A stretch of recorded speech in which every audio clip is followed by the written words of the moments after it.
how you can trick the algorithm into making your content viral. So I actually don't know who this person is. I'm going to share my screen real quick over here. This guy's name is Alex Landings. So if you see this, Neil, I'm pulling up my screen right now. Do you see this? Now I see it, yeah. Okay, so I think this kid's only like 15 years old. So he says, okay, interesting discovery. If 17 creators post identical content within 3 minutes, the algorithm thinks it's quote unquote breaking news. It pushes everything to trending. He tested this 32 times with a few in-house ghost creators. It always works. So manufacturing news greater than reporting news. And so when he says ghost creators, I'm like, what does this guy mean, right? Again, so his profile says 1 billion views generated, destroying ads with ghost content at 10% the CPM. And so he has this thing called Virality.cc. I know that's like a Discord group. There's another Discord group called clipped.exe or something like that. And then you have WAP. And what's happening is hiring a lot of these kids and they're giving them these long form pieces of content. They're having them chop them up and post it to different accounts, and some will go viral, some won't. But he's just saying that if everyone's seeing the similar account at the same time, it has a much higher shot on goal or chance to go viral. And we've seen that. I mean, Neil, that's not what you and I do, but you and I have talked to a lot of people that do this, and I think it's worth calling it out. Like, it's not saying that we do it right now. I certainly don't do it right now. I don't think you do it either. But if we did it, we'd probably do something similar to this. Maybe I'm speaking for myself. Go ahead, Neil. The way I look at it is, I think these are things that you and I would have done maybe 15-ish years ago, maybe 10. True. And I look at it now as you and I try to look at things from a lens of what's going to create sustainable growth and revenue and what aligns with us in the long run. And we think we'll keep working 5-10 years from now. And if it doesn't, we usually don't do it because we just think it's too short-sighted. Dude, you want to see something? I think these founders, so this is a company called @Mafia. I don't know if you heard about this, but one of their leaders is he's a founder of a SaaS. I think he's only like 18 years old, and they're doing 3.6 million in monthly recurring revenue. So let's just call that like a little over 40 a year in annual recurring revenue. The software's called 𝗔𝗕𝗢𝗨𝗧. So I'm going to share my screen with you over here.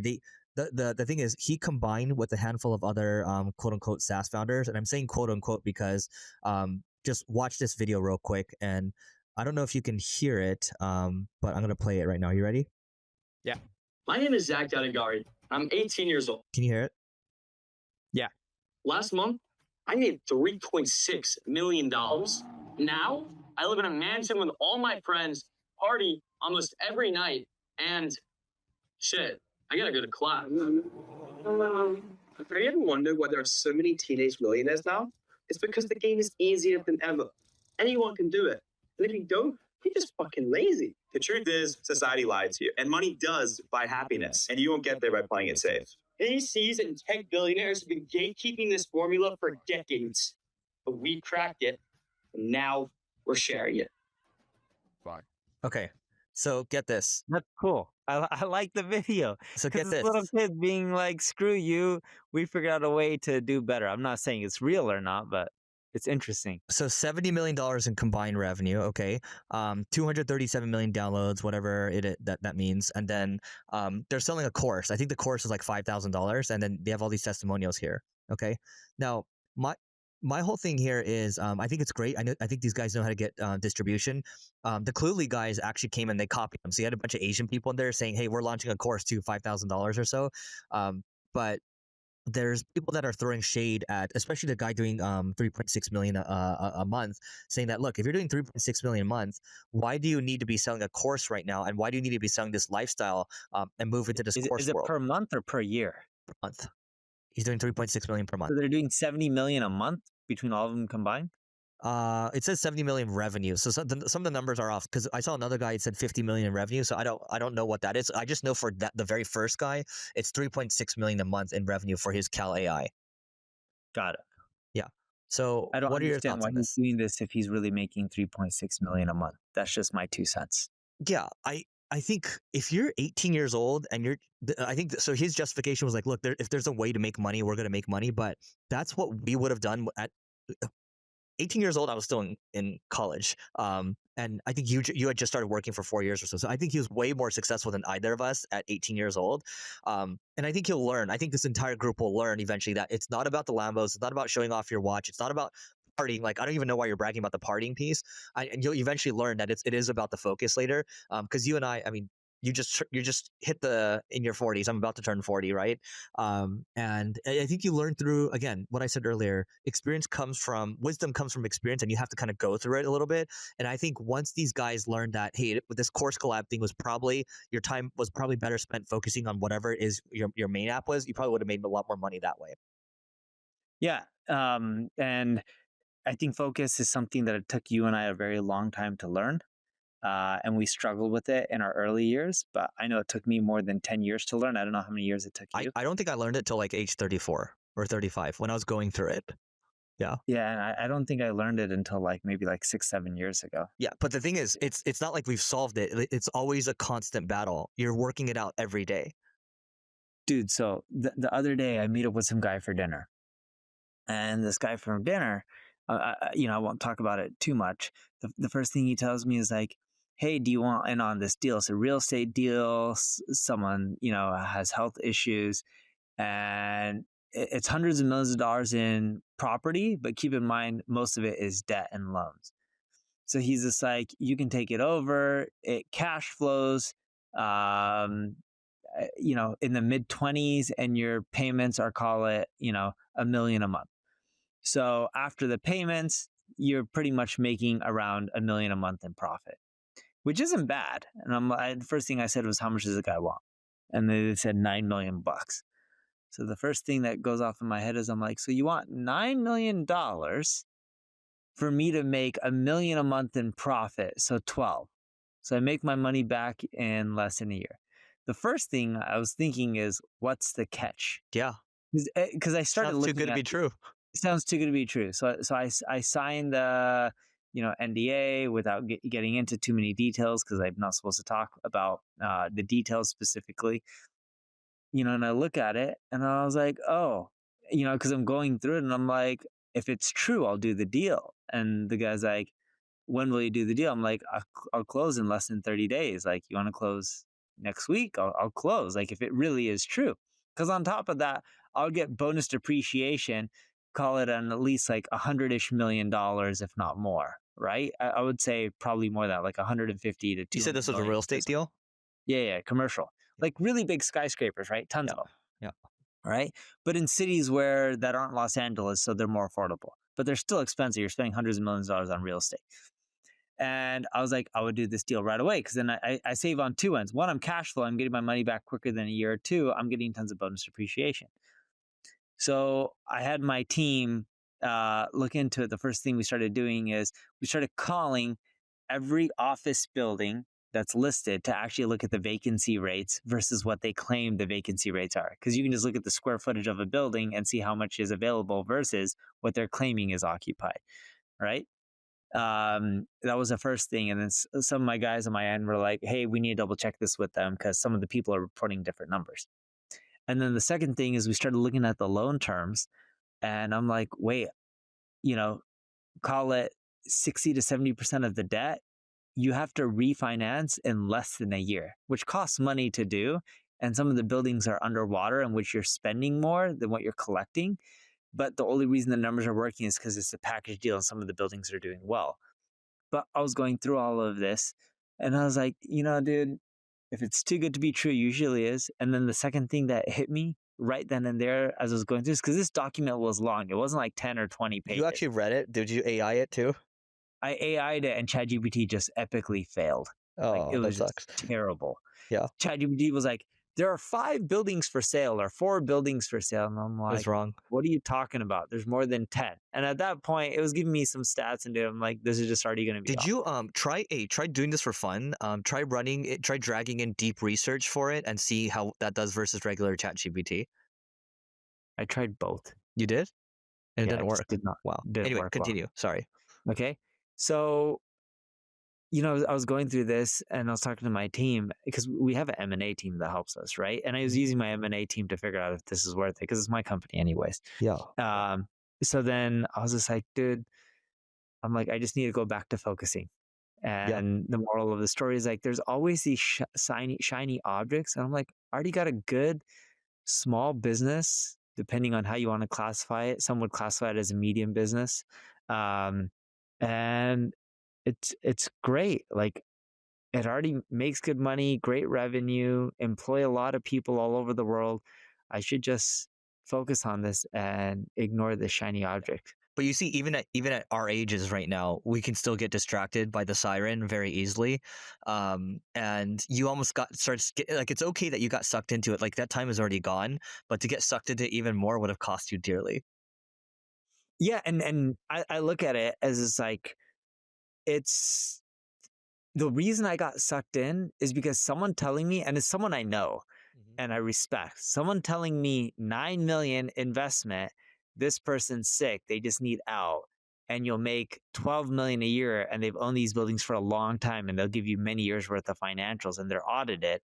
It's just like, all right, let me take a look. But it really is like, what's the catch? Yeah. Because it is too good to be true. And they're like, oh, their family has money, they don't care for it, they don't want to deal with it. I'm like, this is just too good to be true. But yeah, and then they also sent me another deal, which was interesting. And it was in a physical product space. And it does well into the 8 figures in revenue. It's just mismanaged and misrun. And I was just like, I can probably turn this from making, $1 million in profit to like 6, 7 pretty quickly.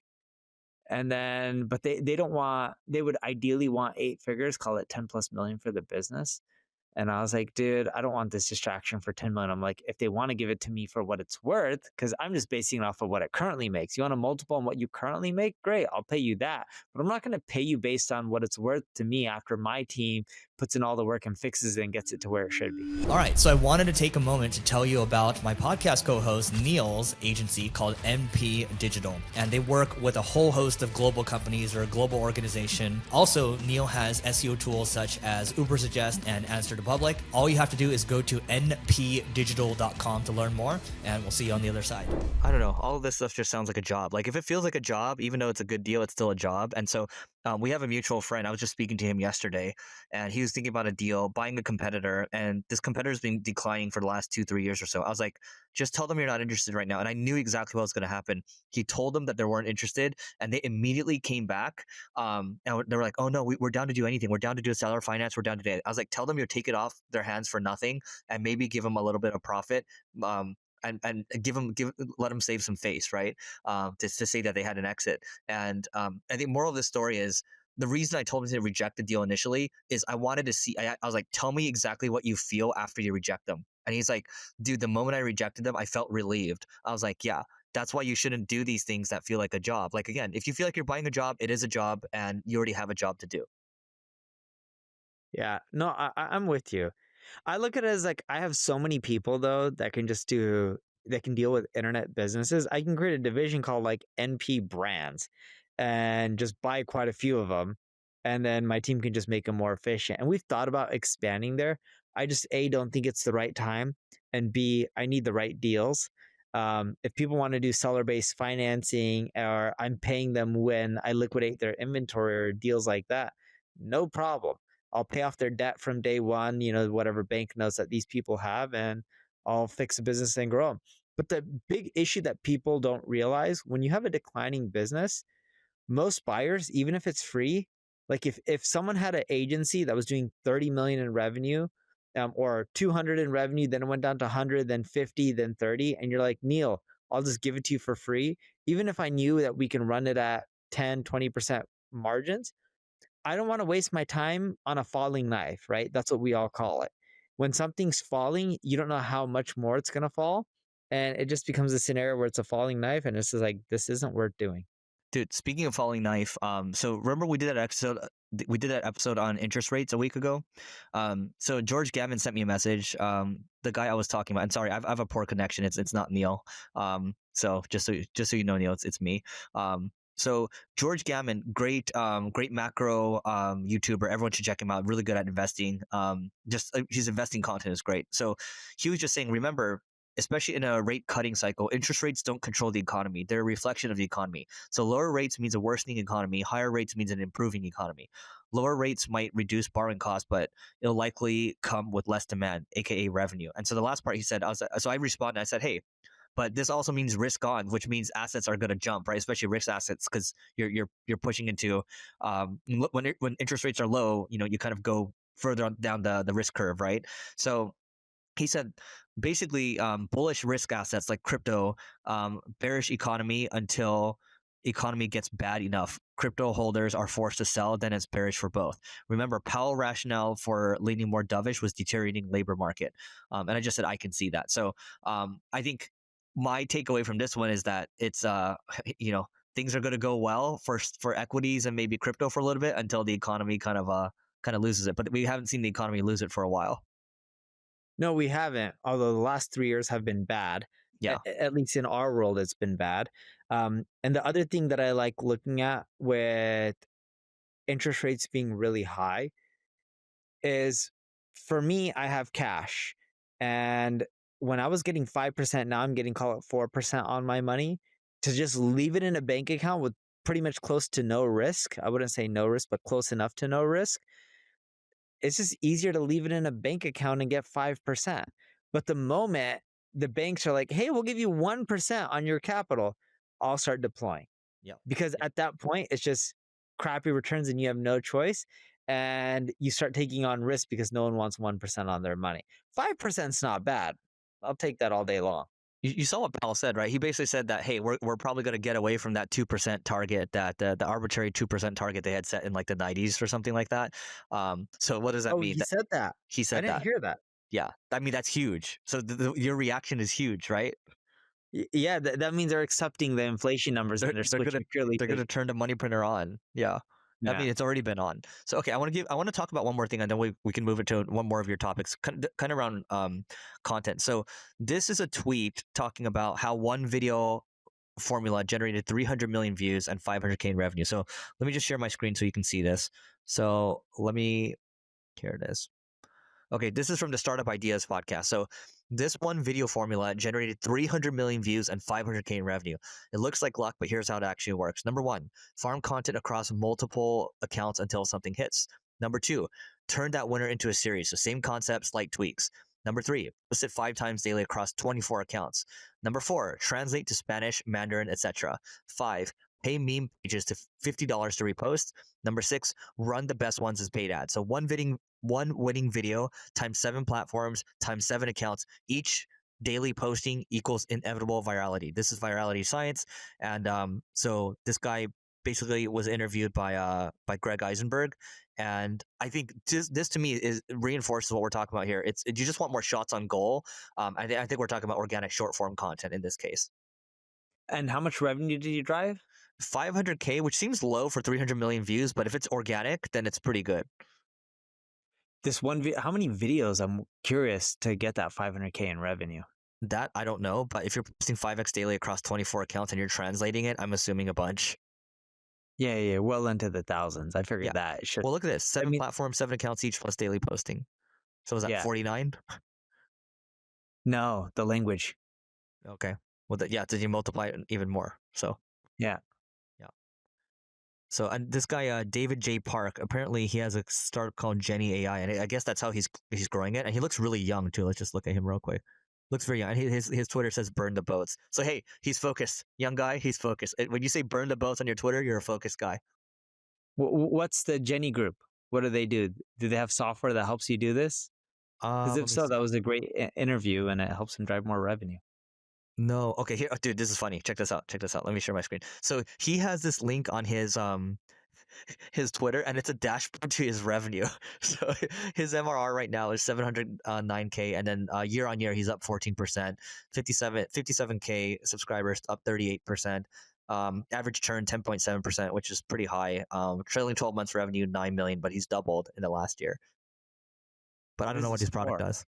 I don't know. Here, let's check it out. Jenny AI. See, now you have us curious. Oh, it's an academic writer and research tool for students. So this is a consumer SaaS, and short form does well. Just like 𝗔𝗕𝗢𝗨𝗧 cheat on everything. When you do consumer with organic, you crush it. Yeah, because it's broad TAM. Yeah, I love it. Good for him. But that's another signal, dude. If you look at the Cluely people and you look at this guy, they've all kind of figured out how to, as founders, they figured out how to crack organic short form, and I think that just goes to show you if you're going to be like a young founder, and even the guys from earlier, the 𝗪𝗢𝗢 guy, 3.6 million a month, they've all cracked organic social, and so I think as a CEO, you do need to understand marketing. You can't just say, oh, I'm going to hire a marketer. I've seen so many companies, some of our mutual friends, we've seen them fail because they thought they could just offload marketing. Dude, a few weeks ago, I was with Malik, you know, the VC, who invested in a lot of amazing companies. Before that, he was one of the most prominent tech journalists out there. And we were talking about Google. And everyone's talking about how Google is afraid of ChatGPT. I actually think that because with AI, Google has so much data, I do think they'll figure it out in time. I don't think the company will go to zero. I think they'll still do well, but I also think ChatGPT will do well. The area that I think Google will struggle with is social shopping. So you look at Instagram and TikTok shops, it's like that's where Google is lacking, and I don't think they'll figure that out. They don't have a platform. People use YouTube in a very different way than they use TikTok or Instagram. Social shopping, I think by 2030, the last thought I saw was supposed to be around $7 trillion a year. So it's a massive market. I think that's going to affect Google really poorly, and it's going to affect Amazon. And neither of those two players have a solution to compete. Yeah. Well, I mean, what did they say? I was looking at where did I hear this? But ChatGPT should be worth can easily grow into like a $1.4 trillion company in the next few years, and they kind of mapped out the details. I think it might have been an all-in pod, but I mean, key point here, you're not too worried about the big players. No, they all do well and they'll all figure it out. And by the way, ChatGPT has to still figure out how to be a for-profit company. Cool. All right, guys, that's it for today. Please don't forget to rate, review, subscribe, and we'll see you later.